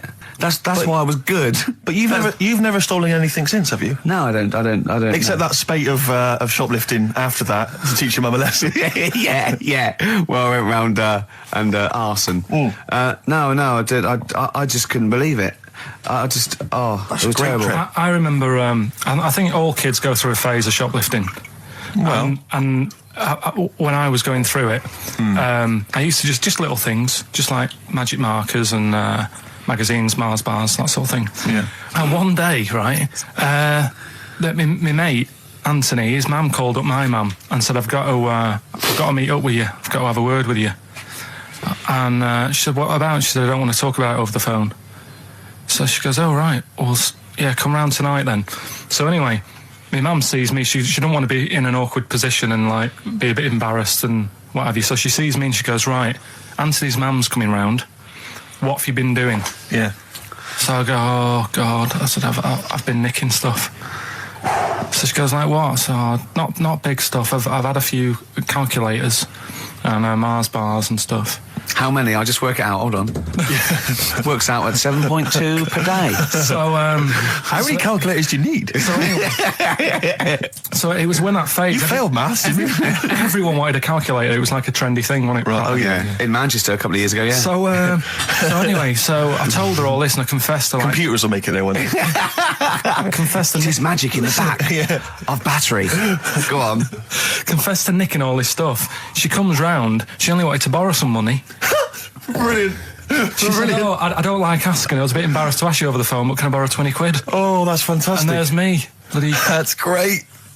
And it's similar sort of thing to yours. And did you? And he went, hold on, Mum, let's just work out the interest on that.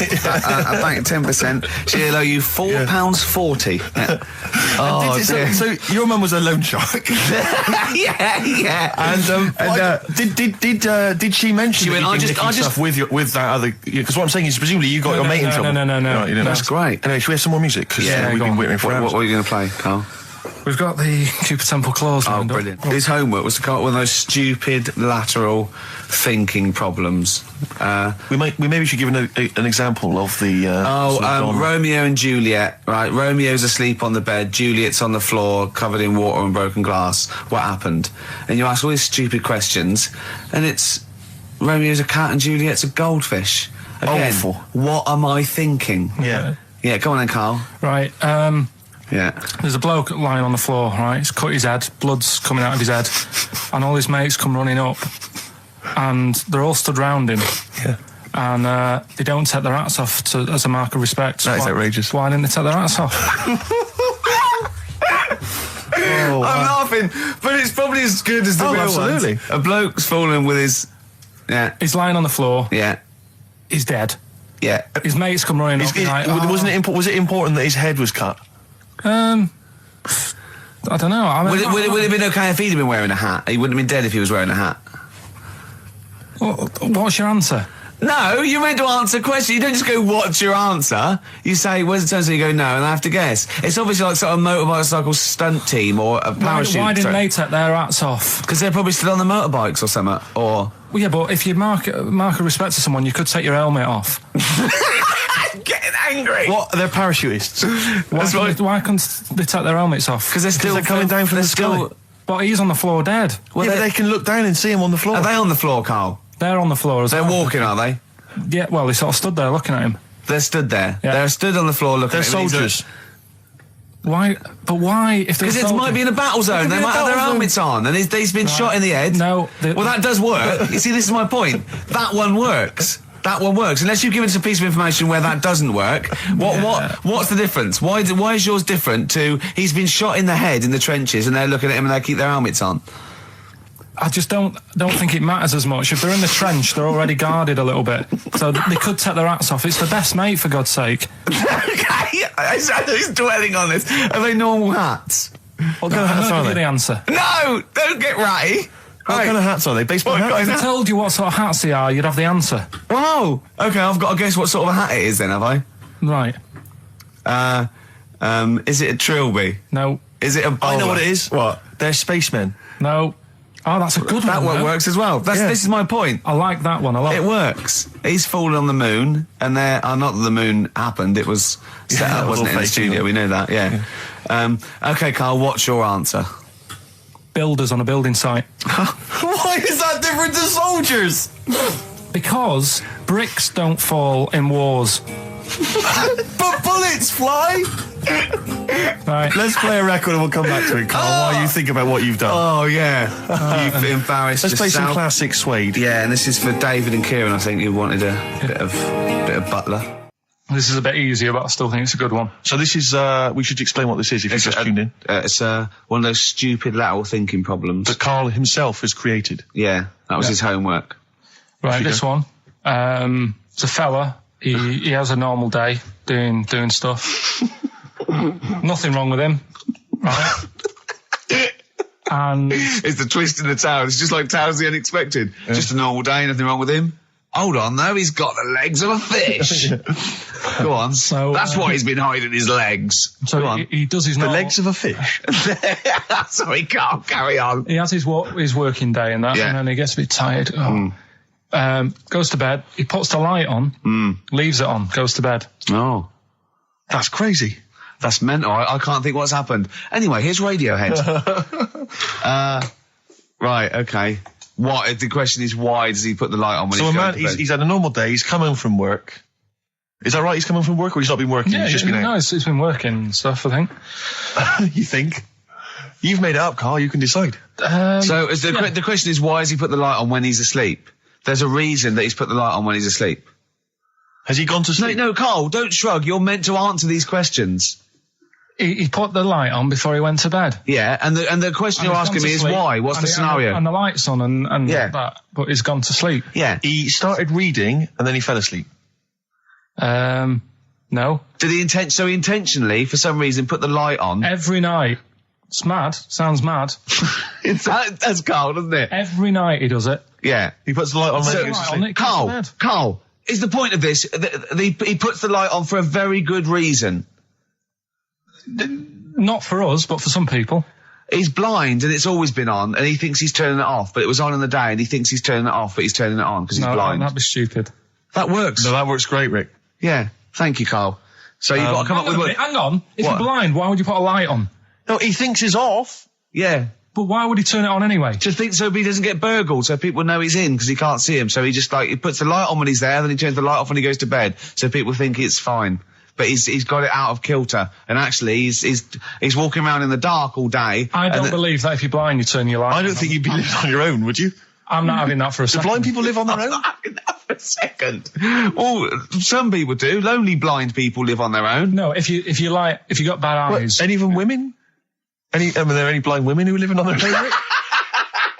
No, I mean, if you know of some blind women. Oh, wait, 700, 800, 1234. We've gone through this. If you are a blind woman with no standards and you don't care annoying voices and smell, yeah, then get in touch with you. yeah. I mean, you've got to be within the ages of say 25 to 65. You know, Right. well, call it 75. You fussy, you fussy all of a sudden. I know. Yeah, go on. If you were blind, would you live in London? Because someone said yesterday there was one struggling outside in Leicester Square, and I don't understand. If you were, That might have been a tourist. But why come to London if you're blind? It's the worst place in the world to come if you're blind. To hear the sights. To hear the sights. It's a bit mad, isn't it? They do the same job. They have tourist needs like anyone else. Yeah. No, but it sort of stinks, and you'd go away going, "Oh, it's not that good." I just thought I thought it was a bit weird. Well, never mind your concern for the partially sighted or sight impaired people coming to London. Get on with this. Yeah. So there he is. Yeah. It's like, oh, a bit tired. Yeah. Just put the light on. Get to bed. Yeah. So he turns the light on and he goes to bed. Yeah. Oh. Should we play a track? He's not sleeping on the job. He's a lighthouse keeper. Well done. Is he a lighthouse That's not keeper? it, Carl. He's a lighthouse keeper. Right. Why wasn't the light on all the time? It's light in the day. You idiot. Play a record. What? Play a record. You're a buffoon. No, actually, the light isn't on in the day, is it? No, Rick? it's not. I think you're the buffoon. Yeah. Carl has won! You don't talk to anyone, do you, in the week? You just hide in your little sound booth thing, and you really don't talk to anyone, do you? Much? Not really. No. I mean, you might call up. Yeah. But no, I keep myself to myself. Yeah. Then you don't get bogged down in the office politics and stuff. Yeah. Is there a lot of office politics here? I don't know. I don't get involved in it. Oh, yeah. Proved your point. So when we're away and we're like out of action, who, other than Suzanne, who will you talk to of the day? How will you get a sort of feedback from the world? How will you get sort of like input and... I always, if ever I've got like a question on anything, the internet's sat there and I can just go online and find out. The internet is good, It's brilliant. but it's not all verified. It's not all necessarily factually accurate. Anyone can put things onto the internet. It's it's freaks and things that put on things one, right? like... Here's one that I read in a week, right? Go on. About this woman. Yeah. She was a bit of a punk, and to get her hair done like she wanted it, Super glue. right? No, she got lard. Apparently, it's a popular thing. You might know. Put lard on your head, Yeah. and you put it in the oven. Now, apparently, the heat that you get from the oven is different from the sort of heat you get from an hairdryer, right? And she had to do that to get the style that she wanted. But anyway, she comes into money or whatever, treats herself to a microwave. Right? It's not true. Opens the door, jams the things, like the little catch. So the microwave works. She jams it with a screwdriver or a knife or something. Yeah. Puts the microwave on, sticks her head in, boils her brain. Don't be ridiculous. Right? Well, why is that ridiculous? Boils her brain. She boiled her brain. She boiled her brain. And this is what's good about the internet. I went straight from that, and there was a subject about brains. And do you know that Russell Crowe, when he dies, he's given his brain to charity or something, some sort of some people who can do stuff with it. She gave hers to Pot Noodle. Vesta. Yeah. Oh, That's the boiling sort a of stuff. skull. Yeah. That's not true. No. It's not true, Carl. Just urban myths. Someone made it up. Yeah. For a laugh. They're just too convenient urban myths. Everyone said you can tell an urban myth's not true because it's always this happened to a mate of mine, and when you say what happened then, they go, don't know, that was it. Was it? Was that it? Was it? Someone boiled a brain and that was it. There was no more story. Well, Were there any dates, locations, times? I think it was in Belgium. There's that one. There's that one that a bloke, right, was going to get a phone call at 4:00 to find out if his business was, okay, right? And if he didn't get the phone call, he knew he was broke, destitute. So dead on 4:00, the phone didn't ring. So he went up to the roof of his office and he jumped off to commit suicide. And as he was passing his window, the phone was ringing. Oh no. Carl, it didn't happen. Didn't happen. Think it through. Think it through. Who told that story? Who told that story? As he hit the pavement at 120 miles an hour. He's the only person who could have known that series of incidents.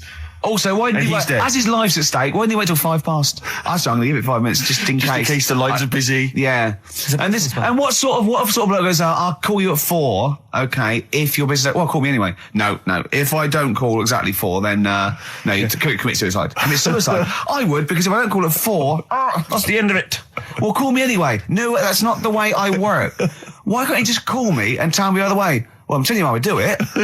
If you're bust, I don't call. Can't you just call to verify in case something goes wrong? What if it's engaged? It won't be engaged. Just commit suicide at 4, please. It didn't happen, Carl. The other one, right? A bloke, right?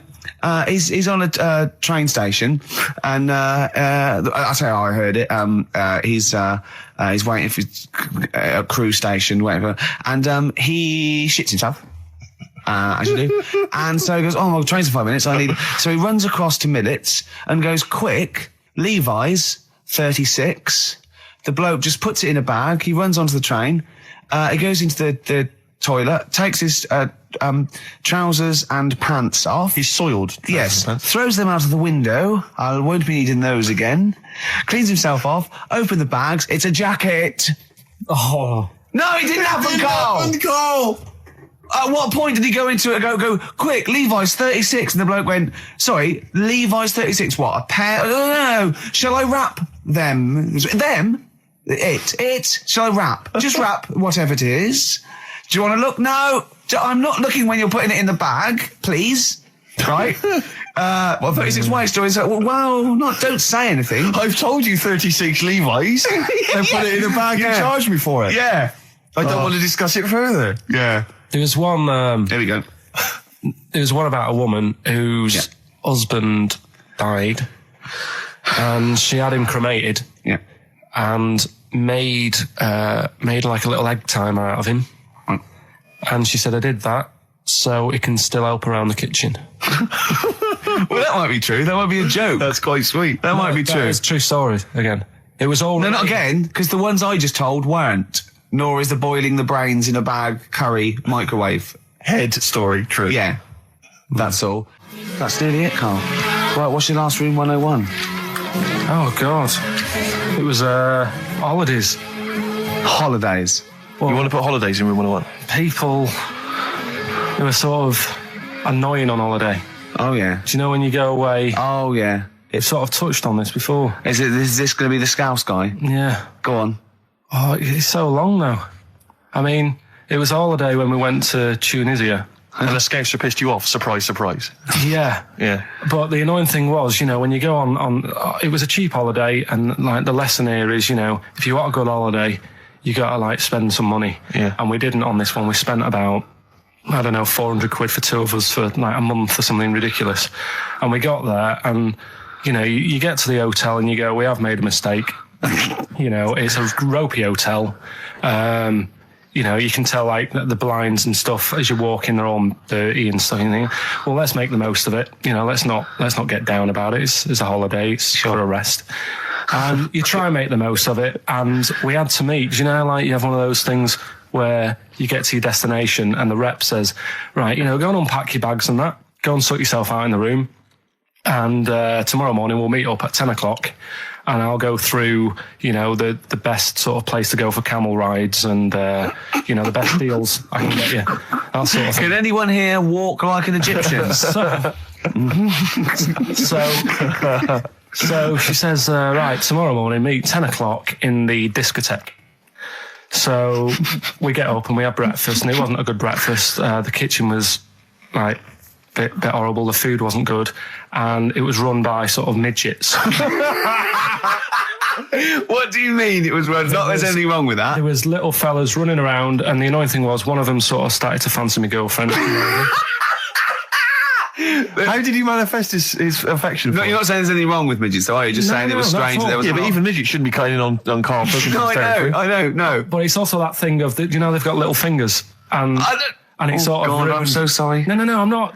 It is a bit of a phobia of mine. Okay. Do you know what I mean? They are nice people and that. Sure. Oh, God. But the annoying thing is... So what was he doing then? How did he... I don't understand how he was chatting up your girlfriend. Was he crawling under the table so you couldn't see? Just kept... Whispering to her from underneath there. Stop it. Just Wait, I don't want to get a complaint on our last show. There's not many midgets What's going to happen? Can we just finish this and start up again in a couple of months? Oh, yeah. So if you want to know more about the midget theme restaurant, then we'll talk you in 3 months. Yeah. It's just... No, that's fair enough, actually. Oh, You're yeah, absolutely no, right, sorry Karl. about That's your this. producer's Listen, head on. we'll see you in about a really... it's been a pleasure, truly, and thank you for everyone that wrote I've got you a couple letters. Have you really? I've got you both a present. Right? Oh. I got Ricky, do you know, like we've done fables and Yeah. stuff? Right? Yeah. This is like Mr. Ben. Oh. This is brilliant. Yeah. Right, and it's like little fables that Mr. Ben goes on. Oh, fantastic. So I want you to learn something from that for when you come back. Okay, brilliant. That's lovely, I'll tell you Karl. one of the stories I read this morning. It's brilliant. In fact, when you've done with it, give it me. Yeah. Because I haven't finished reading that. Okay. Thank you, Karl. And for Steve, a little shut up lines. A little book of chat-up lines. That's fantastic. Karl. Well, we'll see you in 3 months. But carry on emailing Karl. Cherish Karl Pilkington. He sits in a little room by himself, so keep him in touch. And we'll see you in August. We're going to leave you with something that we all love. This is There Is a Light That Never Goes Out by the Smiths. Very apt, I think. Goodbye. See you later.